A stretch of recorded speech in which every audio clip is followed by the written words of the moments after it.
আমি একটু আমাদের প্রতিভার কাছে যাচ্ছি, হ্যাঁ? আচ্ছা, আপনি তো নতুন জয়েন করেছেন। এখন মসাটি সম্পর্কে যদি একটু বলতেন, কেমন লাগলো?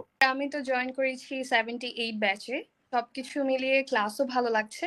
আপনাদের সাপোর্ট সিস্টেম সবকিছু মিলিয়ে আসলে আমার এক্সপিরিয়েন্সটাও অনেক বেশি ভালো। যেহেতু আমি জার্নির শুরুর দিকে আছি, জানতে চাচ্ছিলাম যে একজন মেয়ে ইনফ্লুয়েন্সার হিসেবে ইস্যুস বা কিছু ফেস করেছেন? মেয়েদের তো পা থেকে মাথা অব্দি প্রবলেম, যে পথ চলতে গেলেই সমস্যার সম্মুখীনে পড়তে হবে। এই মেয়ে হিসেবে ফ্রিল্যান্সিং সেক্টরে যখন এসেছিলাম, তো এক একজন এক এক কথা বলছে। কারণ প্রথমে যখন আমি ক্লাস করেছি, তখন অবশ্যই তো কেউ ট্রাস্ট করতে পারে না যে এই মেয়ের হাতে সবসময় ফোন কেন থাকবে, ফোন দিয়ে কিসের কাজ করে, পসিবলই না অনলাইন থেকে আর্ন করা। সময় যেহেতু পার হয়েছে বিগত 2টা বছর, তো তারা হুম আস্তে হুম আস্তে তাদের ভুল ধারণাটা সম্পূর্ণভাবে ভেঙে গেছে।